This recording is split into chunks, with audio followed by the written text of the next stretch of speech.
नमस्कार सम्पूर्णमा म अमु साक्य। हामीले योभन्दा अगाडिका भिडियोहरूमा नाम र सर्वनामका बारेमा सिकिसकेका छौँ र आजको कक्षामा चाहिँ हामी विशेषणका बारेमा सिक्नेछौँ है त। सुरुमा नाम र सर्वनाम सिकिसकेपछि विशेषण त्यति गाह्रो जटिल हुँदैन। यो नाम र सर्वनामको एउटा मिश्रण भनौँ न, त्यसबाट नै त्यो बुझिसकेपछि नै त्यसको बुझाइबाट आउने एउटा अर्को पद वर्ग हो विशेषण है। नामले नै यसको परिभाषा अलिकति भन्छ। नाम र सर्वनामको जति पनि विशेषता जनाउँछ नि, अब विशेषताभित्र के पर्यो भन्दाखेरि गुण पर्यो, दोष पर्यो होइन, मात्रा पर्यो, सङ्ख्या पर्यो, अङ्कहरू परे होइन, ती सबैलाई जनाउने शब्द चाहिँ के भयो त विशेषण भयो। यसले के को विशेषता जनायो भन्दाखेरि एउटा नामको विशेषता जनायो, अर्को सर्वनामको विशेषता जनायो है। अब हामीले केही उदाहरणहरू सुरुमा हेरौँ अनि त्यसपछि हामी थोरै यसको प्रकारका बारेमा जान्छौँ है। अब यसको उदाहरण हेर्नु पर्दाखेरि चाहिँ कालो केटा अघि सर्यो है। अब सजिलो, अब अझ वाक्यलाई सहज बनाउनको लागि म दुईवटा मात्र शब्द भन्छु है त। कालो केटा अब वाक्यमा त जसरी पनि प्रयोग गर्न सक्यो होइन।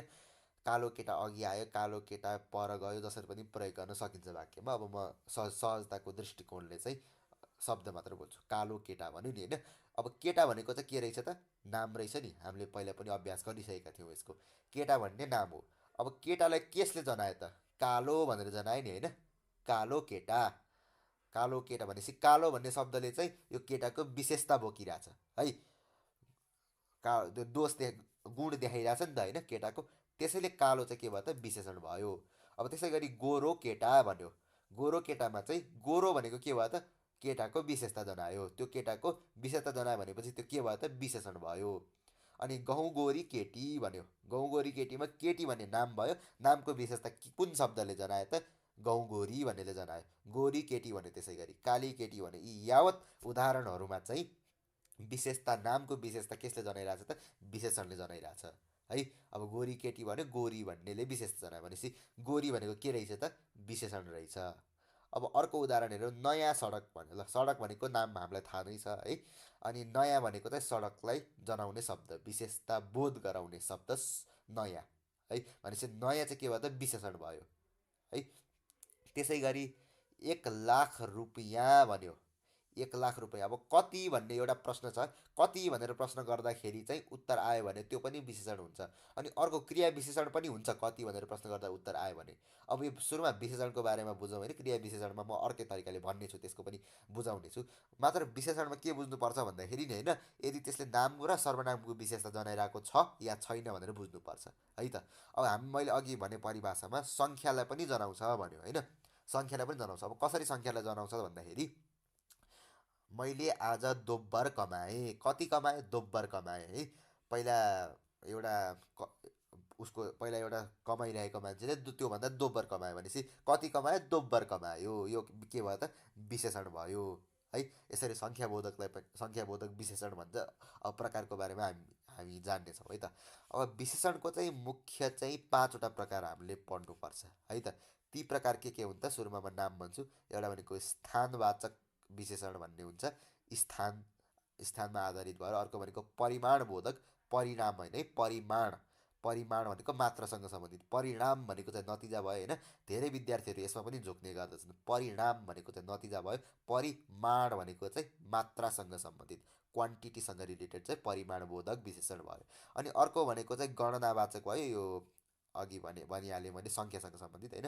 अर्को क्रम, अनि अर्को भनेको चाहिँ गुणबोधक विशेषण भन्ने हुन्छ है। अब यसै गरी प्रकारहरू हुन्छन्। प्रकारको बारेमा विस्तृत जान्न त आवश्यक छैन, सबै विशेषणकै परिभाषा अन्तर्गत पर्छन् है।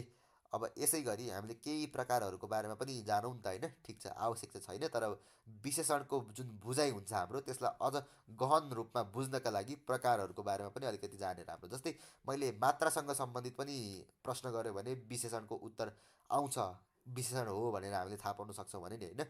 अघि नै मैले एउटा उदाहरण जोडेको थिएँ है। तिमीले आज कति कमायौ भनेर भन्दाखेरि मैले आज दोब्बर कमाएँ भनेर भन्यो।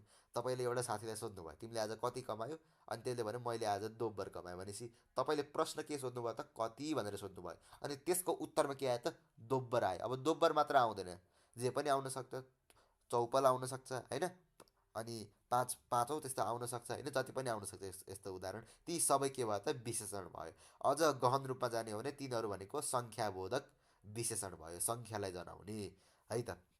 अब यसै गरी परिमाणबोधक भन्ने विशेषण भन्ने हुन्छ है, त्यो भनेको मात्रालाई बुझाउने परिमाणबोधक विशेषण है।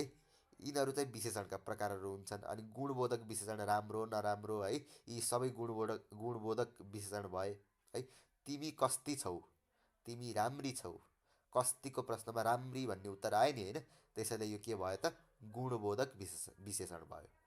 ऊ कस्तो छ, ऊ नराम्रो छ, ऊ नराम्रो छ, कस्तोको उत्तरमा नराम्रो आयो नि भनेपछि कस्तो प्रश्न हो होइन, त्यसको उत्तर नराम्रो भनेपछि कस्तो, कस्ती, कत्रो, कति यी प्रश्नहरू गर्दा उत्तर आएछ भने चाहिँ त्यो के भयो त, त्यो भनेको विशेषण भएछ। यसरी हामीले विशेषणको बुझाइलाई चाहिँ विशेषणलाई यसरी हामी सहज रूपमा बुझ्न सक्छौँ।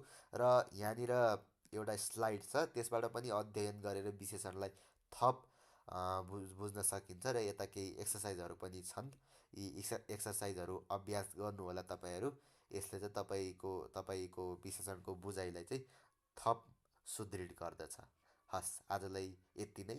अब यसै गरी नै हामी नयाँ नयाँ भिडियो लिएर नेपाली भाषासँग सम्बन्धित, व्याकरणसँग सम्बन्धित, साहित्यसँग सम्बन्धित नयाँ नयाँ भिडियो लिएर उपस्थित भइरहने नै छौँ। धन्यवाद।